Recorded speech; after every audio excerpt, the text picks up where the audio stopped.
Assalamualaikum warahmatullahi wabarakatuh. Selamat datang kembali di channelnya Mas Eka nih. Masih bareng sama Mas Eka. Apa kabar para warga sekolah? Semoga dalam keadaan sehat selalu dimanapun para warga berada nih ya. Oke, di video kali ini Mas Eka mau berbagi informasi seputaran tentang KJP. Masih sama ya, untuk tahap 1 tahun 2023. Dimana nih banyak yang datanya tiba-tiba hilang. Pasti kan banyak yang bertanya-tanya seperti itu. Kenapa sih datanya bisa hilang? Terus apa penyebabnya gitu ya. Nah, di video kali ini Mas Eka mau berbagi informasinya kepada para warga sekolah. Tapi sebelum itu, untuk para warga yang mungkin baru menemukan channelnya Mas Eka nih, silahkan subscribe dulu channel ini untuk mendukung channelnya Mas Eka agar bisa berkembang lagi dan bisa memberikan informasi-informasi terupdate kepada para warga sekolah pastinya. Dan para warga sekolah juga bisa join di Telegramnya Mas Eka di sini ya. Karena nanti di Telegram itu biasanya Mas Eka akan melampirkan kayak file-file undangan penerima KJP Plus tahap 2 tahun 2022 ataupun KJMU ataupun BPMS ya tahun 2022-nya. Jadi silakan para warga join di Telegramnya Mas Eka. Oke, yuk. Kita langsung saja membahas kenapa banyak data KJP yang hilang di tahap 1 tahun 2023 ini. Sebenarnya bukan hilang ya, tapi lebih dipisahkan lah gitu ya, bahasanya samalah, hilang gitu ya. Mungkin ada teman-teman yang ketika sudah pengumuman KJP Plus tahap 1 tahun 2023 nih ya, oleh sekolahnya masing-masing, datanya tidak ada. Nah, nanya nih ke sekolah, kenapa data saya tidak ada?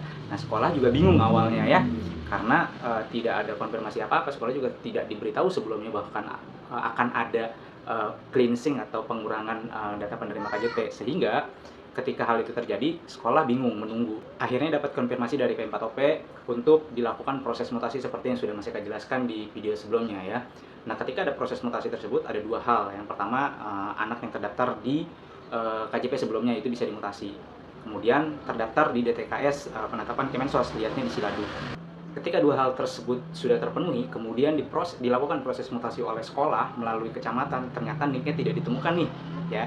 Tidak ditemukannya karena apa? Nah, di kecamatan tidak bisa mengecek tuh karena apa. Nah, oleh sebab itu yang pertama ya kan, sudah terdaftar, berarti di DTKS-nya bermasalah. Nah, ketika di DTKS bermasalah, kan tanda tanya lagi nih para warga sekolah, kenapa DTKS-nya bermasalah? Nah, DTKS yang bermasalah ini silakan ya ditanyakan ke kelurahannya masing-masing ya, dinas sosial ke kelurahannya masing-masing. Karena kan pada awalnya kalau misalkan sudah dicari di kecamatan kemudian belum juga masuk ke sistem KJP sekolah, diarahkan ke Pusdatin Jamsos. Nah, ternyata dari Pusdatin Jamsos sekarang sudah diinstruksikan untuk semua kelurahan yang di bawah dinas sosial ya, dinas sosial yang ada di kelurahan-kelurahan lah, ini seperti itu diinstruksikan untuk melayani para warga nih. Jadi para warga bisa ngecek kenapa DTKS-nya bermasalah gitu kan.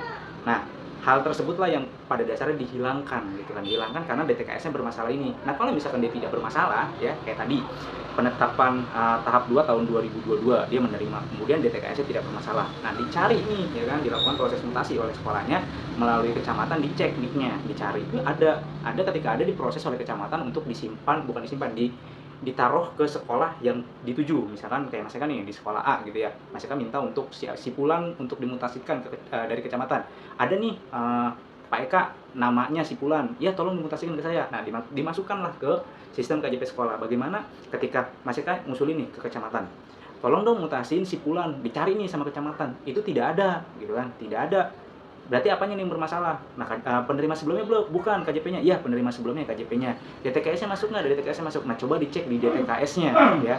DTKS-nya bermasalah atau tidak. Nah, cara mengecek DTKS-nya bermasalah atau tidak yaitu ke kelurahannya masing-masing. Jadi datang ke kelurahan bukan untuk mengkonfirmasi daftar KJP atau mengkonfirmasi kenapa anak saya tidak terdaftar di KJP, tapi datang ke kelurahan untuk konfirmasi kenapa data DTKS-nya tidak ditetapkan sebagai calon penerima KJP Plus tahap 1 tahun 2023. Itu banyak faktor, banyak masalah. Ada namanya DTKS, permasalahannya segala macam. Nah, dalam hal ini DTKS-nya terbagi menjadi dua, DTKS layak dan DTKS tidak layak. Nah, DTKS yang tidak layak masuk KJP gitu maksudnya ya, itu nanti bisa dijelaskan di kelurahannya. Contoh salah satunya adalah misalkan ternyata DTKS-nya alamatnya tidak ditemukan. Mungkin hal ini terjadi dikarenakan para warga mungkin update kartu keluarga.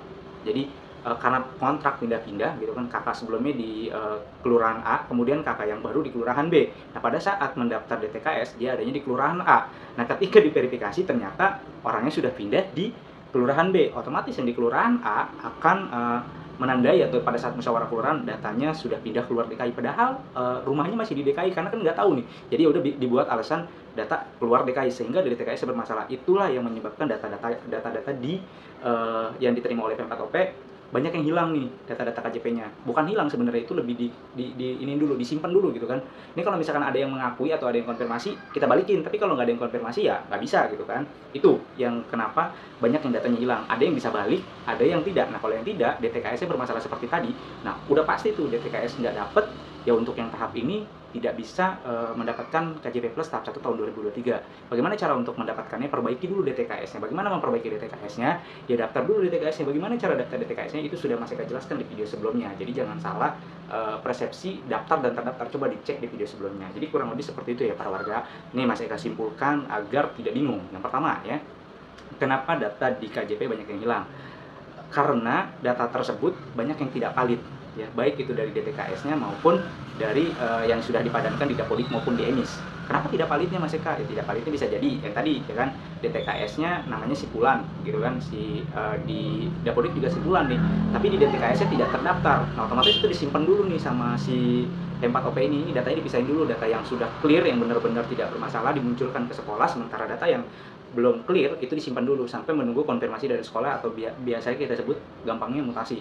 Kalau sekolah sudah mengkonfirmasinya, maka datanya ada. Nah, ketika sekolah mengkonfirmasi tersebut, ternyata datanya tidak ada nih, gitu kan, di P4OP juga nggak ada. Kenapa nggak ada? Ya karena dari DTKS-nya nggak masuk. Kenapa DTKS-nya nggak masuk? Karena DTKS-nya bermasalah.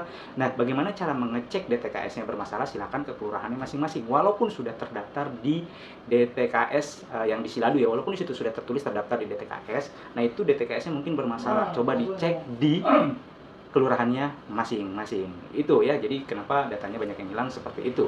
Sebenarnya masih bisa balik lagi ke sekolah Mas Eka gitu. Ada beberapa yang bisa ketarik gitu kan. Ada juga yang tidak gitu kan.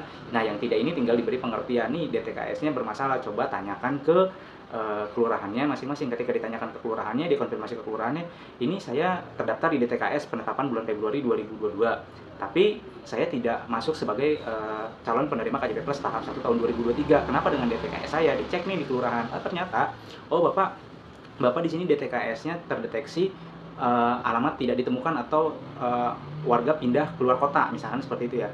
Nah, tapi kok saya masih di sini? Pas dilihat katanya saya cuma pindah kelurahan doang. Ya udah diperbaiki. Nah, bagaimana cara memperbaikinya? Daftar lagi DTKS, atau ketika dicek nih memiliki rumah dengan nilai NJOP 1 miliar. Loh, saya nggak pernah punya rumah NJOP 1 miliar. Ya udah nanti diperbaiki di DTKS berikutnya pada saat mendaftar. Atau terdeteksi memiliki mobil. Nah, ini banyak banget yang ketika dicek, ya saya nggak punya mobil, kok tiba-tiba ada terdeteksi mobil. Ya coba dicek, ya mungkin kakaknya digunakan atau segala macam. Itu dicek. Kalau memang tidak sebenarnya ya, misalkan dianggap mampu dan segala macamnya, memang kondisinya tidak seperti itu, ya dibenarkan atau ditanyakan ke pihak kelurahannya bagaimana cara untuk memperbaiki DTKS-nya. Setahu Mas Eka, cara untuk memperbaiki DTKS-nya itu ntar daftar lagi di tahap berikutnya. Apakah di tahap 1 tahun 2023 ini KJP-nya akan tetap dapat? Otomatis tidak, karena di DTKS-nya sudah tidak terdaftar, bukan tidak terdaftar, DTKS-nya bermasalah tadi, sehingga tidak bisa masuk sebagai calon penerima KJP Plus tahap 1 tahun 2023. Yang bisa dimutasikan adalah ketika dia penerima sebelumnya, kemudian DTKS-nya tidak bermasalah, dicek di kecamatan melalui akun kecamatan ya, akun KJP kecamatan, dia ditemukan, maka bisa dimasukkan ke sekolah. Tapi kalau misalkan dia penerima sebelumnya, penetapan DTKS tapi tidak ditemukan di kecamatan, ya berarti penyakitnya ada di, kemungkinan besarnya ada di DTKS-nya. Gitu. Pasti DTKS-nya bermasalah.